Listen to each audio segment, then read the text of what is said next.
So many homeschoolers think that the answer to their homeschool problems is finding the best method or the perfect curriculum. I'm here today to tell you that neither of those are the answer. There is something else that will make your homeschooling more effective and easier to do. Hi, I'm Pam Barnhill, and I have helped thousands of homeschoolers create doable systems, beat burnout, and bring more joy to their homeschool days. Welcome to episode 54 of the 10 Minutes to a Better Homeschool podcast. Okay, so we wanted to start the new year off with a few different series because I have to tell you the hardest thing about this podcast is fitting in everything we want to say into 10 minutes. But we promised you a 10-minute podcast. So what we're going to do is we're going to do a few different series where we basically break a bigger topic down into little 10-minute segments. And each episode kind of stands on its own. You can listen to just the one, or if you want to come along on the journey with us, you can listen to the entire series.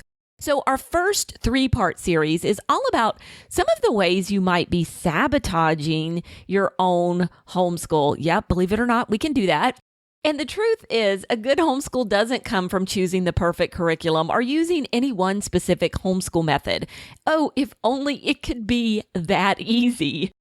Instead, an effective homeschool comes from choosing one of those, both of those, either one of those, and being consistent.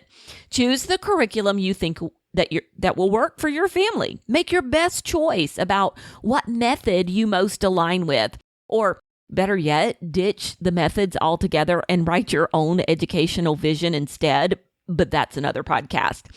But when those two things are done, your job is simply to show up each day and do the work. Yeah. Sadly, it is not glamorous. It doesn't come wrapped in shiny shrink wrap. It doesn't smell like new books, but this is the thing that will help you have the homeschool that you have been dreaming about. The thing is this, the more consistent you are in your homeschooling, the easier it gets to homeschool. Consistency makes it easier to see where you might need to tweak things. I mean, how can you know what's not working if you haven't done it enough times to make a good evaluation? If your kids haven't gotten used to the math curriculum, you don't know if it's working or not.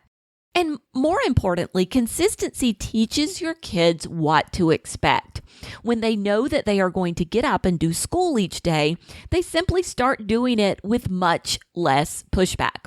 Now, notice I didn't say zero pushback, but with much less pushback. And I've seen this in my home, and I've seen this in the home of so many other homeschoolers who we've helped with consistency.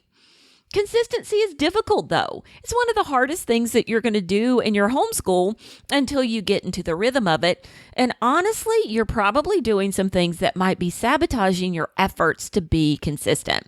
And that's what today's podcast and the next couple are going to be about.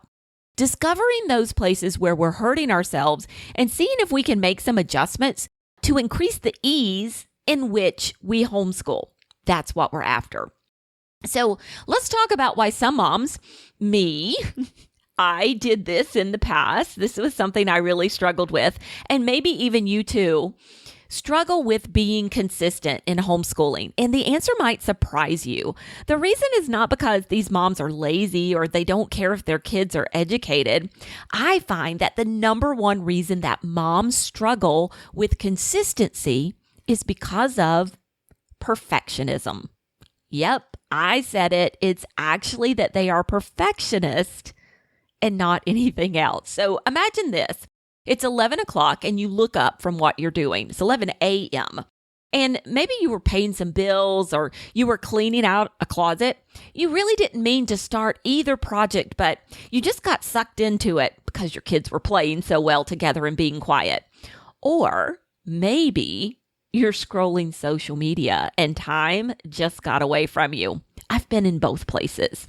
Whatever the cause, it is now 11 a.m. and you look around. The kids are off somewhere playing or reading, tucked away with Legos, or they're outside on the trampoline. The breakfast dishes are still on the counter. You know that people are going to be wanting lunch soon, and you have to be out the door to get to piano lessons at 1:45.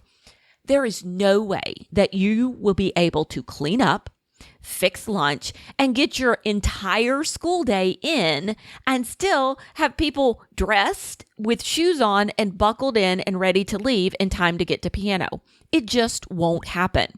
And since you can't do the perfect homeschool day you planned in your head or in your planner, you default to doing nothing at all. Oh, well, I'll try again tomorrow.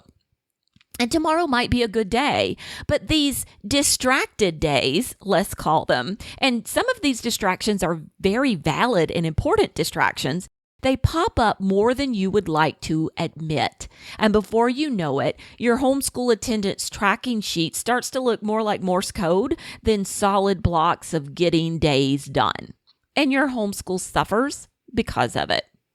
We can't control the bad days, but we have a lot of control over what normal looks like in our homeschool. And if these distracted days have become normal, then our entire homeschool is going to struggle. So how do we fix this? Well, there are a few different mindset shifts that need to take place to help us reframe how we view our homeschool days. But one very important one is to let go of the idea that the only good school day is one that can be executed perfectly.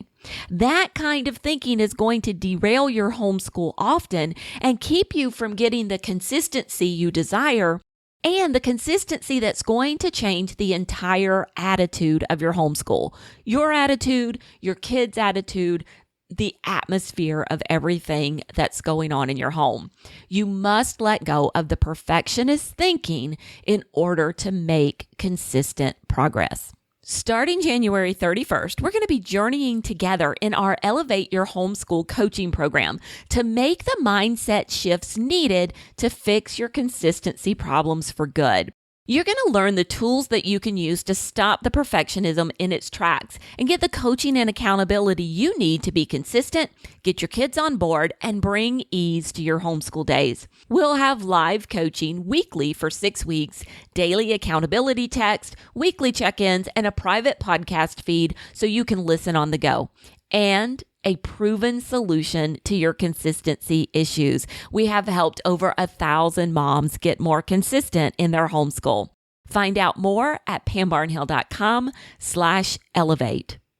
I'll be back again next week to talk about the second thing that you might be doing that's sabotaging your homeschool. I hope you'll join me then. Until then, keep on homeschooling.